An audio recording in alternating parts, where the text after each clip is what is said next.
माझ्यावर एवढं मोठं प्रेम दाखवून आपण एवढे कामधंद्याचे दिवस सोडून या ठिकाणी मला आशीर्वाद देण्यासाठी आलात, त्याबद्दल तुमचे सगळ्यांचे मनापासून आभार मानतो, आपल्याला धन्यवाद देतो। बांधवांनो, आज मला आज नाही पण गेल्या 25 वर्षापासून या पाचोरा आणि भडगाव तालुक्याच्या तमाम मराठा समाज बांधवांचं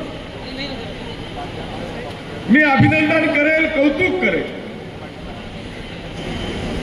की या समाजाने ज्या पद्धतीचं प्रेम आदरणीय कैलासवासी तात्यासाहेबांवर केलं, त्यांच्यानंतर या किशोरप्पांवर केलं, आजपर्यंत या पाचोरा आणि भडगाव तालुक्याच्या 70% बूथवर, मराठा समाजाच्या 70% बूथवर या किशोरप्पाला प्लस ठेवलं, त्याबद्दल तुमचे सगळ्यांचे मी मनापासून आभार। आजपर्यंत या पाचोरा आणि भडगाव मतदारसंघामध्ये कधी जातीपातीचं क्लायमेट मी पाहिलं नाही, मला कधी कोणाची जात पाहायची वेळ येऊ दिली नाही, पण आज विरोधक इतके पागल झाले, मी यांचे सगळ्यांचे मेळावे बैठका पाहतोय, मी कारण शोधली त्यांना आज जातीपातीची आठवण काय येते। त्यावेळेस मी यांचे मेळावे बैठका पाहिल्या, दादा यांची अशी परिस्थिती आहे, यांच्या एकाही नेत्याच्या बैठकीमध्ये स्टेजवर इथे बसलेल्या प्रत्येक व्यक्तीने मला आवर्जून फक्त एक सांगावं की त्यांच्या स्टेजवर बसलेला हा मराठा समाजाचा नेता हा असा आहे की त्याला 100 तरी लोक मानतात किंवा त्याच्यासाठी यांनी काहीतरी केलेलं आहे, असा एक नेता इथं बसलेल्या व्यक्तीने मला दाखवला। याच्या उलट अशी परिस्थिती आहे, आठे कोल्हे बोलू देवा, कोल्हे थांबावा ते कळत नाही। इथे 101 मराठा समाजाचा माझा नेता आहे, याचं कारण यांच्यासाठी आरोप पाटलांपासून तर किशोरप्पांपर्यंत काहीतरी केलेलं आहे, म्हणून हा इथे येऊन बसलेला आहे, म्हणून हा इथं जमलेला हा समाज इथं आलेला आहे। यांच्या आणि माझ्या प्रेमापोटी हा संपूर्ण समाज या ठिकाणी आलेला आहे। मी यांच्यासाठी काय केलं ते सांगणार नाही, अरे पण दिलीप भाऊ, या किशोरप्पांनी तर तुम्हालाही दिल्याशिवाय सोडलं नाही। या दिलीप भाऊनी तुम्हाला मार्केट कमिटीचा मुख्य प्रशासक करून निदान 2-4 वर्षाचा तरी उदरनिर्वाहाची वेळ तयार करून दिलेली आहे, हे किशोरप्पांनी तुमच्यासाठी केलेलं आहे। अमोल भाऊ,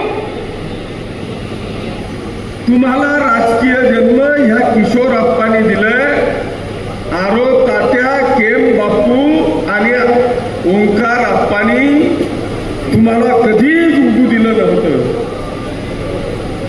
केम बापू, ओंकार अप्पा आणि आरो तात्यांनी यांना कधीच उगू दिलं नव्हतं, ती चूक मी केली आणि तुमच्या बापाला नगराध्यक्ष बनवण्याचं काम ह्या किशोरप्पांनी केलं। इथे बसलेला प्रत्येक व्यक्ती, नाही तर तुम्ही दाखवा, अरे 50 वर्ष झाले तुम्ही राजकारण करताय, अनेक सत्ता तुम्ही उपभोगल्या, एक उदाहरण सांगा की नगरपालिकेत तुम्ही निवडून आले आणि मी ह्या वेगळ्या व्यक्तीला मी नगराध्यक्ष केलं। दिलीप भाऊ, तुम्ही सांगा की आम्ही मार्केट कमिटीला सत्ता आणली आणि एका गरीबाच्या कार्यकर्त्याला मी सभापती केलं। अरे इथं तर किशोरप्पा सांगे, तुमच्यापासून या समाजाला 100% न्याय देण्याचं काम बाजूने मी या ठिकाणी केलं, याचं एकमेव कारण तुमचं माझ्या प्रती असलेलं प्रेम, आणि हेच राहिलं जात नाही आहे की आता आम्ही विकासावर बोलू शकत नाही, याच्या विरोधात कुठल्या चुका काढू शकत नाही. मग आता काय करायचं? तर महाराष्ट्रात जरा आग लागलेली आहे, त्या आगीत आपला पापड तर भिजून घेऊ, ते जमणार नाही. हा पाचोरा आणि भडगाव मतदारसंघातली जनता ही सुज्ञ आहे, ही विकासाच्या मागे चालणारी जनता आहे, ही न्यायाने चालणाऱ्याच्या मागे चालणारी ही जनता आहे. त्याच्यामुळे तुम्ही अशी कितीही दिशाभूल करण्याचा प्रयत्न केला ना, तर हा समाज तुमच्या पाठीशी कधी उभा राहणार नाही हे दाखवून देण्याचं काम आज माझ्या या तमाम बांधवांनी या ठिकाणी केलेलं आहे. बांधवांनो, ही हिंमत कोणी करणार नाही, करत नाही. मी तर एकदमच चक्करमध्ये होतो. म्हटलं यार, हा अख्खा समाज माझ्या सोबत आहे, यांचा मेळावा कसा घेऊ? बरं, घ्यायचे तर 1,00,000-1,50,000 नेमकं कोल्हे सांगू आणि कोल्हे सोडू. मी म्हटलं यांच्या जेवढ्या भावबंदक्या आहेत तेवढा तर हा दुसरा एक समाज आहे. आता 10वी समाज, एक गाव मा एक टपरी, त्यांना बोलवू शकतो. चांभार समाज, एक गाव मा एक रात्री, त्यांना बोलवू शकतो. कोळी समाज, पण या समाजाला बोलवण्याची हिंमत तरी कशी करायची? जेव्हा 1,00,000 हा माझा बांधव, जेव्हा या टोटल समाजाने हा नेतृत्व करणारा हा समाज, यांना नेमकं कसं बोलवायचं? मी तर चक्करमध्ये पडला. समोर जाऊन काहीतरी यांच्याशी चर्चा करावी लागणार आहे, कारण दिलीप भाऊ आणि अमोल शिंदेनी काय माहिती यार, ती खोटं बोलण्याची ट्रेनिंग कुठे घेतली मला एकदा जरा दाखवून द्या. अरे असे खोटं बोलताना अशा थापाड्या मारता, अरे यांना मला माहित नाही यार, मी तर असा नेता बी पाहिला नाही. मग एखादा नेता जर का असेल ना, तर एखाद्या कार्यकर्त्याला तो सुखात दुःखात काहीतरी संकटात त्याला देण्याचा प्रयत्न करतो. हा अमोल शिंदे नावाचा नेता मी असा पाहिला की याच्याकडे पाचोरा आणि भडगाव तालुक्यातले असे अनेक कार्यकर्ते आहेत की त्याचे पैसे यांच्याकडे. इथं पहिली वेळ पाहिली मी. बरं, हे बी मला समजतं नाही. जेव्हा इथं बसलेले अनेक भाजपचे लोक आहेत ना, ज्यांनी माझ्याकडे प्रवेश केला, भाजपचे म्हणजे त्यांची बौलाना गेली, भाजपचे नव्हते ते, अमोल शिंदेचे होते. या लोकांनी जेव्हा प्रवेश केला ना, मला काही लोकांनी सांगितलं की आप्पा तुम्ही डायरेक्ट नाव नका घेत जा, आमची इज्जत जाते. त्यांना म्हटलं नाव काही घेत नाही. पण जेव्हा यांनी प्रवेश केला ना, तेव्हा मला सांगितलं की यांची गोंगडी काय गुंतली, तर यांचे पैसे त्यांनी सरवार घेतलेले, अजून बी रिटर्न केलेले. बांधवांनो, अशी परिस्थिती की अरे हे शेतकऱ्यांचे, कष्ट करणाऱ्यांचे पोरं आहेत, शेतकरी मुलं आहेत, गोरगरिबांचे लेकर आहेत, यांचे पैसे तुम्ही खातात आणि वरून त्यांना ब्लॅकमेलिंग करतात. म्हणून ही परिस्थिती बांधवांनो यांच्यावर येऊन टिकलेली आहे. मला आत्मविश्वास आहे, मला खात्री आहे की तुम्ही अशा किती भूलथापा दिल्या तरी तुमचा मागचा इतिहास या तमाम जनतेला माहिती आहे, या 100% समाजाला माहिती आहे की तुमची आज काय परिस्थिती झालेली आहे. आज या संपूर्ण समाजाकडून ज्या पद्धतीचा प्रतिसाद मिळतोय, हा संपूर्ण मतदारसंघ ज्या पद्धतीने माझ्या पाठीशी आणि त्या विकासाच्या पाठीशी उभा आहे, हा समाज आणि हा मतदारसंघ हा टोळा धागा, जादू टोना, भूलथापा यांना बळी पडणारा हा समाज आणि हा मतदारसंघ नाही आहे. हा विकासाच्या पाठीशी उभा राहणारा हा मतदारसंघ आहे. आणि म्हणून बांधवांनो, या निमित्तानं मी आपल्याला विनंती करणार आहे. मला माहिती आहे, मला खात्री आहे की हा समाज बळी पडणार नाही. पण जे झाड फळं देतं ना, त्याच फळांवर दगड मारण्याचे काम समोरचे विरोधक करण्याचा प्रयत्न करतात, वेगवेगळ्या पद्धतीने दिशाभूल करण्याचा प्रयत्न करतात. माझी आपल्याला या निमित्तानं एकच विनंती या ठिकाणी करायची आहे की आपण यांच्या भूलथापांना बळी न पडता, यांनी या जनतेला, आपल्या लोकांना काय दिलं हे तर सांगावं, पण मिळणार हे पण एकदा सांगा. माझं बांधवांनो, या निमित्तानं आपल्याला सगळ्यांना छत्रपती शिवाजी महाराजांच्या स्मारकांचं आपल्या लोकांनी सांगितलं. अरे कदाचित महाराष्ट्रातला हा मतदारसंघ असा असेल की ज्या मतदारसंघातल्या प्रत्येक गावामध्ये आमच्या सगळ्यांचं दैवत राजे छत्रपती शिवाजी महाराजांचं स्मारक उभं करणारा हा चित्र. तुम्ही आमदार होते, तुमच्या जवळ ही सत्ता होती, कधी परमेश्वरांनी डोक्यात तुमच्या घातलं? पण मी करण्याचा प्रयत्न केला, त्याच्यावर हे बोलू शकत नाही. मग काहीतरी दगड मारायचे, वेगवेगळ्या पद्धतीने हे करायचं. बाजूला मी आपल्याला या निमित्तानं सांगेल, मला असं वाटतं की छोट्या छोट्या समाजाचे मंगल कार्यालय आहेत, सभा मंडप आहेत, बाजूला यांच्यातले काही पट्ट जेव्हा समाज मंडळ समाजाचा हा विषय आला किंवा समाजासाठी मला मंगल कार्यालय करायचं आहे, त्याच्यातले अर्धे पत्र त्यांनी सांगितलं की किशोर अप्पाचा पैसा चालणार नाही. चांगली गोष्ट आहे. मी माझ्या सगळ्या पदाधिकाऱ्यांना, अरे आज जेवढे सभासद आहेत ना, त्या सगळ्या सभासदांमध्ये 60% सभासद हे तुमचे शिवसैनिक आहेत. रावसाहेब पाटील, गणेश पाटील, नंदू पाटील यांनी सगळ्यांनी पैसा जमा केला आणि त्या ठिकाणी निधी दिला. मी आज आपल्याला सांगतो की या पाचोरा आणि तालुक्यासाठी आणि भडगाव तालुक्यासाठी 1 करोड रुपयाचा विकास निधी मी या मराठा समाजाच्या मंगल कार्यालयासाठी या ठिकाणी देऊन येणाऱ्या काळामध्ये खऱ्या अर्थाने या पाचोरा आणि भडगाव मतदारसंघासाठी या समाजाचं एक भव्य दिव्य असं मंगल कार्यालय उभं करण्याचा प्रयत्न किंबहुना 100% उभं करू अशा पद्धतीची ग्वाही बांधवांना मी आपल्याला या निमित्तानं देतो. आपण काळजी करण्याची आवश्यकता नाही. मी प्रत्येक समाजाला 20-20 लाख रुपये दिले, पण या समाजासाठी कारण यांची संख्या एवढी आहे, यांचं छोट्याशा सभागृहामध्ये होणार नाही. इथे करायचं तर एवढंच मंगल कार्यालय लागेल. त्याच्यामुळे किमान 1 करोड रुपयाचा निधी या पाचोरा शहरामध्ये या समाजाच्या मंगल कार्यालयासाठी येणाऱ्या काळामध्ये देईल अशा पद्धतीची ग्वाही बांधवांनो मी या निमित्तानं आपल्याला देतो. बांधवांनो, आज मी आपल्याला फक्त एवढीच आग्रहाची विनंती करणार आहे की एकदा फक्त आत्मपरीक्षण करा. 10 वर्ष फक्त आपल्या मतदारसंघामध्ये 10 वर्ष मागे जा. 10 वर्षामध्ये निदान ह्या आमदारांनी, या तुमच्या किशोर पाटलांनी थोडा तरी बदल माझ्या गावामध्ये झालाय का नाही हे एकदा आत्मपरीक्षण करा.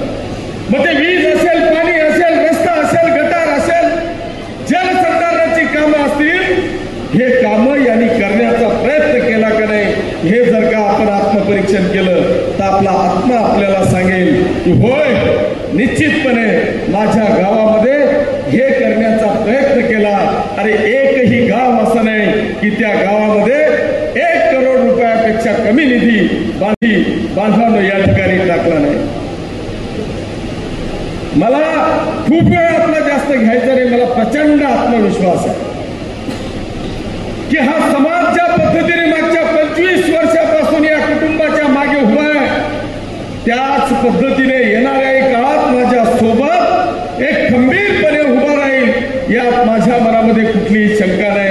पण बांधवांनो, एकदा फक्त यांच्याकडे बघा की यांनी आपल्यासाठी काय केलं. मी असे अनेक उदाहरणं देऊ शकतो की यांनी कोणावर अन्याय केला, नाही तर मी अशा अनेक उदाहरणं देऊ शकतो की मी माझ्या कार्यकर्त्याकरता, त्याला उभं करण्याकरता, त्याला त्याच्या पायावर उभं करण्याकरता काय केलं ना हे मी या ठिकाणी सांगण्याचा प्रयत्न करेन. हे माझ्यावर आरोप कर की हा कॉन्ट्रॅक्टरचा आमदार आहे. अरे एवढी तुमची जळते. एक आम्ही जर का तळागाळातला की जो गोरगरिबाचा मुलगा असेल त्याला मी 10-20 लाख रुपयाचं जर का काम दिलं असेल, त्याच्यात त्यांनी 1-2 लाख रुपये कमवून जर का कुटुंबाला सांभाळण्याचं काम केलं असेल, का तुम्हाला फक्त समाजाला भिकारी ठेवायचं? तुम्हाला समाजाला फक्त आत पसरवणारा ठेवायचा?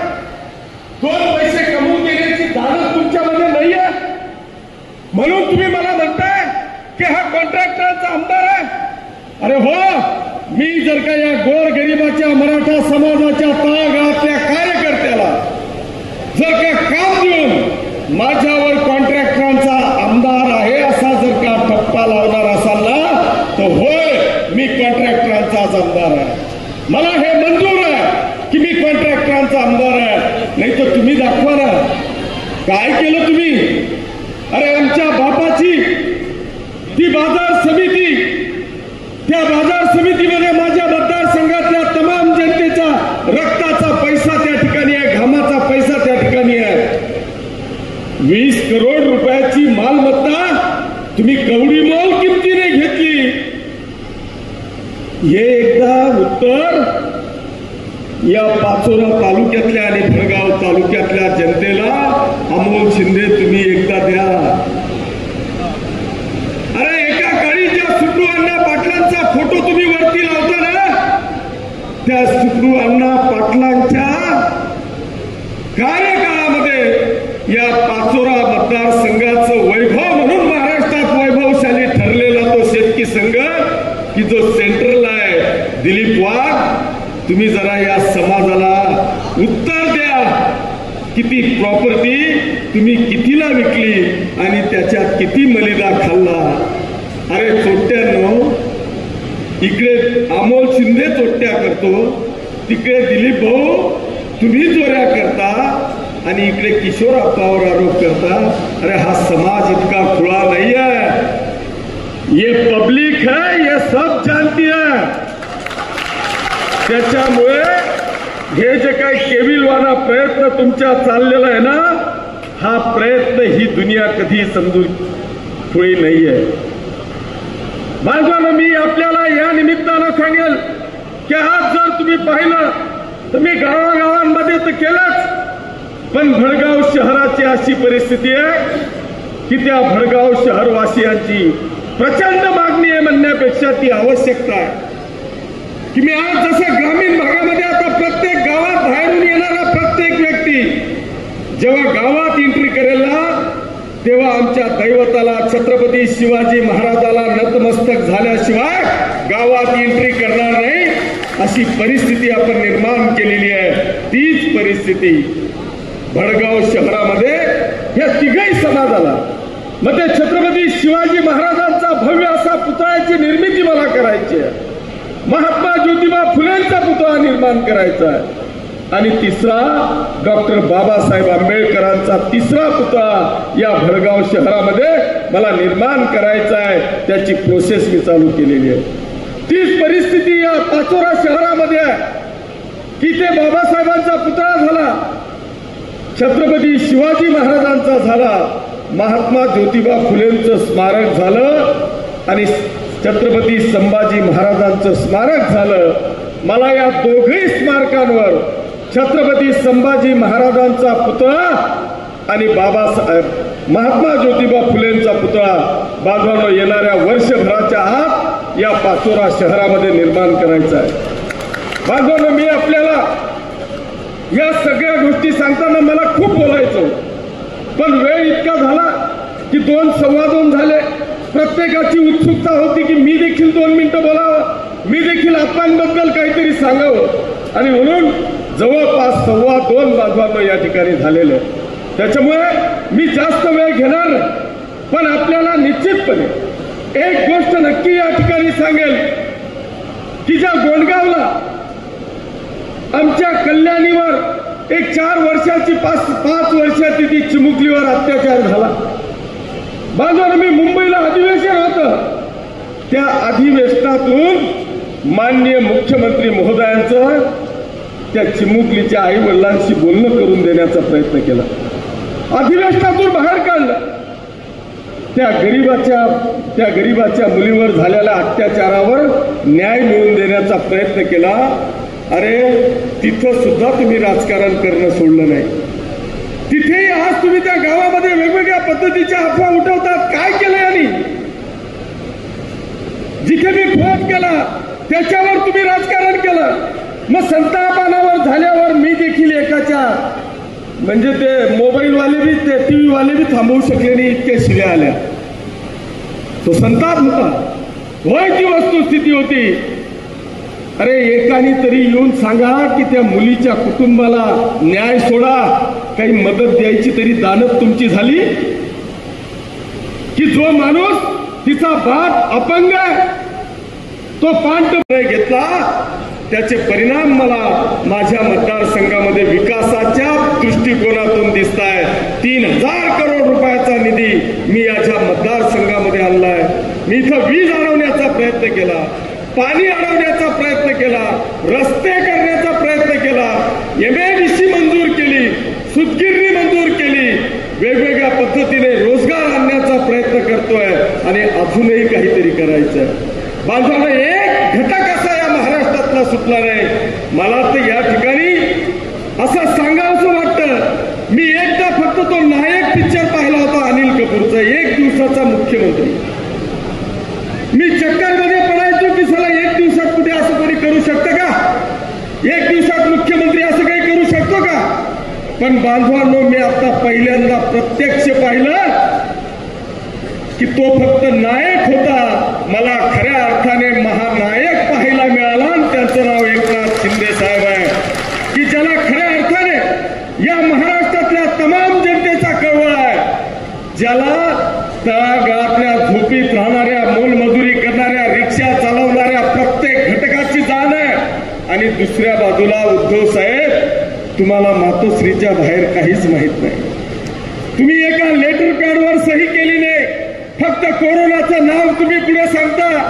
एका फेसबुकवर हा राज्य चालत नाही दादा, इथं प्रत्यक्ष उतरावं लागतं. हा एकनाथ शिंदे साहेब 18-18, 20-20 तास बांधवांना काम करतो आणि म्हणून इथं बंगल्यावाल्यांचं जमलं नाही. इथे एक चहावाला पंतप्रधान झाला, रिक्षावाला राज्याचा मुख्यमंत्री झाला आणि हा पोलीसवाला तुमचा आमदार झाला. ज्याला तळागाळातली जाण आहे ना, ज्याला तळागाळातलं ज्ञान आहे ना, ज्याला ज्या गोरगरिबांच्या भावना माहिती आहेत ना, तोच यांचं भलं करू शकतो, तोच यांच्या जीवनात प्रकाश पाडू शकतो. हे चित्र संपूर्ण मतदारसंघाने आणि महाराष्ट्राने बांधवांना पाहिलंय. मी महाराष्ट्राच्या विकासावर किंवा मी केलेल्या विकासावर बांधवांना जर बोलायला लागलो ना, तर तुम्ही तर सोडा, पण तुमचं पोटही मला माफ करणार नाही. कारण आता 2:15-2:30 व्हायला आलेले आहे. त्याच्यामुळे जास्त वेळ मी घेणार नाही, पण विनंती फक्त हीच करणार आहे, बांधवांनो, हे 20 दिवस आता आपल्याकरता सगळ्यात महत्वाचे आहे. या 20 दिवसामध्ये अनेक क्लिपा येतील, अनेक रेकॉर्डिंग येतील, वेगवेगळे चित्र बाहेर काढून आणता येईल. आता माझा उद्या वाढदिवस आहे, आता त्यांनी बाहेर काढलं 1 तारखेला वाढदिवस आहे. आता लोकांमध्ये गैरसमज व्हायला पाहिजे. मी मागच्या वेळेस जेव्हा या मराठा समाजाच्या आरक्षणासाठी या महाराष्ट्रातले मराठा समाजाचे नेते आदरणीय जरांगे पाटील साहेब उपोषणाला बसले. या किशोरप्पाच्या वाढदिवसाच्या निमित्तानं निवृत्ती महाराज देशमुखांचं कीर्तन होतं.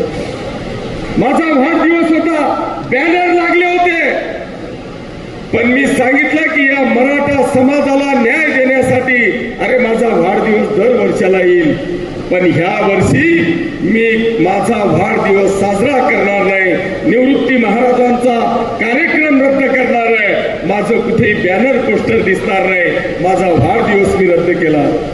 तेच पोस्टर आता फिरवता येईल, वाढदिवस कोणी जेवायला नको. वाढदिवस मराठा समाजाकरता रद्द, मग ते आमचेही पोरं ठेवायला लागले अशी मत. पण ते मागच्या वर्षाचे बॅनर आता ते फिरवतात. अरे मागच्या वर्षी केलं, आंदोलन केलं, मोर्चात केलं. मी तर त्या माझ्या किशोर बारावकर कुठे, खरं म्हणजे त्याला बोलायला लावायला पाहिजे होतं. तो पण आपल्या पाचोरा भडगाव तालुक्याचा जरांगे पाटीलच आहे. किशोर हा इकडे. अरे यांनी,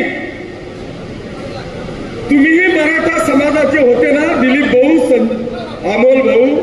अरे हा माझा कार्यकर्ता किती खाल्ला तर भुक्या दिसतो, तरी सुद्धा 5 दिवस बिना अन्न पाण्याचा त्या ठिकाणी उपोषणाला बसला आणि त्याला समर्थन बांधवांना आम्ही दिलं.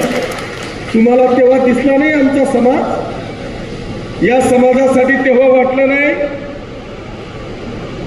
पण त्यांनी अनेक वेळा आम्ही मोर्चे काढले, आंदोलन केली, उपोषण केलं आणि या समाजाला पाठिंबा देण्याचं काम केलं. बांधवांनो, हा किशोरप्पा आज आपल्याला शब्द देतोय की या समाजासाठी सुख दुःख विकास ज्या ज्या काही गोष्टी असतील त्यासाठी तुमच्या पुढे किमान 10 पावलं या समाजाच्या विकासासाठी हा किशोरप्पा टाकेल, अशा पद्धतीची ग्वाही या निमित्तानं मी देतो.